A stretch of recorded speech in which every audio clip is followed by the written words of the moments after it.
When you think about music-based games, you probably think about the conventional rhythm games, from the simpler ones like O2 Jam to the ones with unique gimmicks such as Beat Saber, Muse Dash, or Guitar Hero.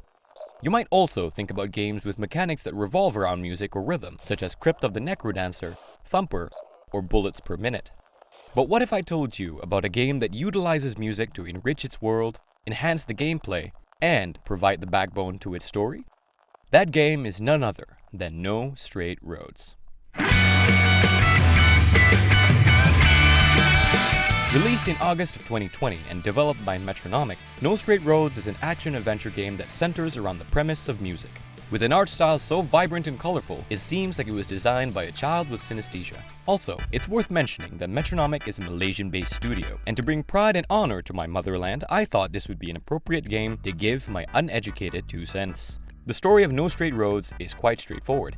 In Vinyl City, electricity, or Kwasa, I see what you did there, is powered by music, and the suppliers of Kwasa are an elite group of artists. These artists are essentially the governing body of Vinyl City, and hold auditions to increase their numbers and subsequently increase the city's power supply, promising to whoever has the talent to join their ranks fame, fortune, and a brand deal with Beats by Dre.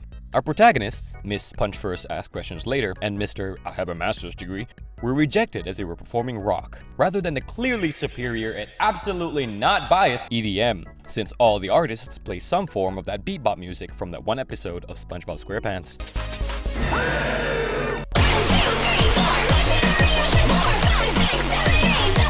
Dissatisfied and angered that they were rejected, and also the fact that the elites have sole control over whoever gets electricity and who doesn't, they banded, together to start a musical revolution, where the people are free to listen, perform, and support whichever genre they see fit, to bring down the tyranny of the elites, to distribute electricity evenly to every citizen, to unite the classes, to protect the world from devastation, to unite all peoples within our nation, to denounce the evils of truth and love, to extend the reaches to the stars above. Wait, that's the Team Rocket's motto. No Straight Roads checks all the boxes for an action-adventure game. Melee and ranged attacks? Check. Dodging? Check. Skill tree? Check. Passive and active abilities? Check. Double jump? Check. It ends up being a button masher. Unlike other games like God of War, Bayonetta, or Devil May Cry that have you button mashing until your button looks as raw as a penis after No Nut November, but they spice up their combat with a variety of weapons, endless combos, and attack variations. All these details make a repetitive task somewhat more enjoyable, and No Straight Roads has some pretty bare-bones combat. Not great, but in need of some flair. The only thing that it has that has some semblance of flavor is the musical aspect of the gameplay mechanic. NSR's gameplay is integrated to follow the beat of the in-game music. Enemy attack patterns can be predicted, dodged, and parried if the player is paying attention to the beat. Honestly, this is an interesting mechanic that truly emphasizes the musical aspect of the game. However, this mechanic is less interesting from a gameplay perspective and more from an audio perspective. Whenever our budding rock stars are strolling about in Vinyl City or are beating bots in the boss stages, there are interactable objects littered around that will either assist the duo in combat or get collectibles or open locked areas of the world. Interacting with said objects will have the protagonists play a solo depending on which character you chose. I don't know much about music, and I won't lie that this bit of sound design went over my head on the first few levels of my playthrough, but holy hell does it bop.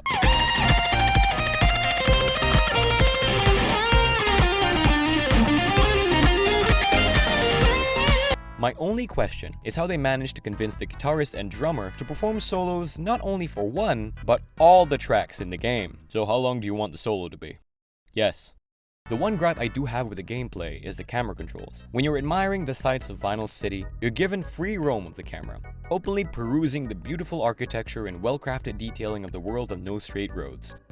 But the moment you dive in to the boss stages, your camera is honed in on you like a fucking laser sight. This makes the platforming sections of the boss stages and dodging projectiles utterly infuriating.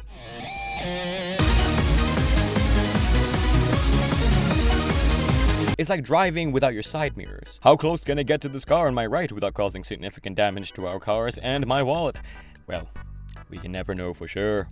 I know I use the word artists to describe the game's main antagonists, but the true artists are the game designers, as stupid as that sounds. As mentioned before, the art style in No Straight Roads is vibrant and energetic with a hint of nostalgia. It reminds me of the games of old, Spyro, Crash Bandicoot, and Psychonauts, just to name a few.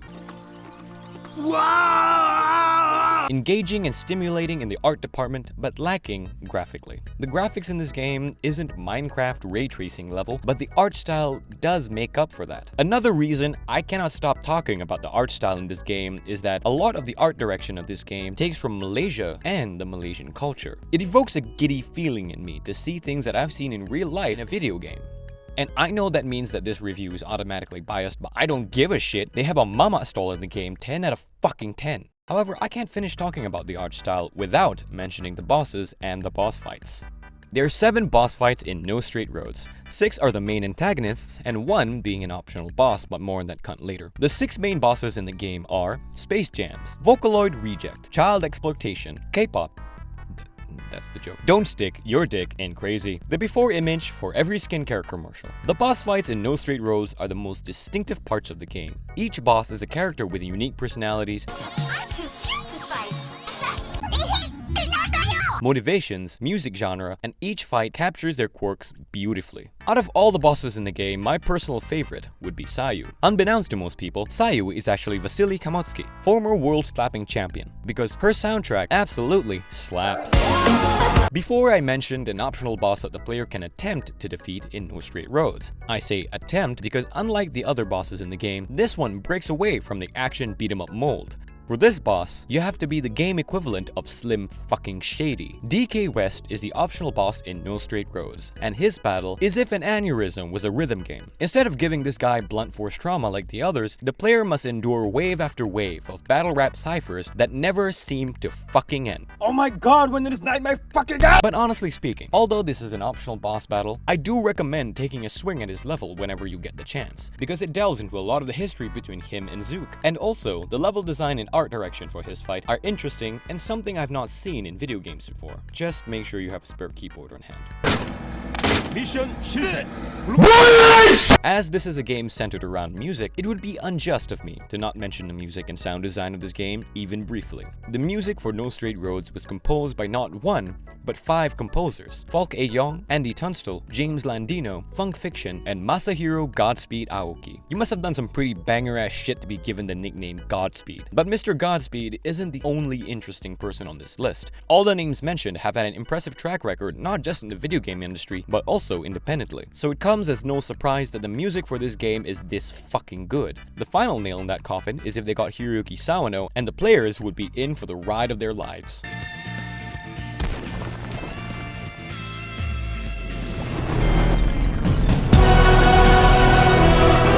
The music in the game ranges variably in the genre in accordance with the bosses the player challenges. DJ Subatomic Supernova plays Disco Sterilum, Sayu plays Cutecore, 1010 plays Funky House, Eve plays Psydub, and Yinu plays Neoclassical. Have you ever heard of these genres before? Neither have I, but like a kink, you never know if you'll like it unless you've tried it. It's almost as if more time and effort was put into the music than the other parts of the game, which makes sense considering the game focuses heavily on music. But to make a truly astounding game, this is coming from a guy that knows nothing about game design, there needs to be a balance. Like in Nier Automata, the music was phenomenal, but it wasn't the centerpiece of the entire game. The experience I've had playing the game coupled with a beautiful and emotionally driven soundtrack is one of the many reasons I put Nier Automata at such a high pedestal, and is the reason why I break into tears each time I hear Kaine. Why do you insist on making me cry, Okabe? What? Closing statements. Is No Straight Roads a good game? Yes, but is it a great game? No, far from it. The platforming is frustrating, the fights can feel repetitive, the story is predictable, and not to mention the bugs that are still prevalent in the game. Everything about the game is mediocre or unexciting. Well, almost everything. Most video games, though works of fiction, take inspiration from actual places, cultures, religions, people, and even real-world experiences. And No Straight Roads takes artistic inspiration from Malaysian culture. It's refreshing to see that a game made for an international audience showcases Malaysian culture, my culture.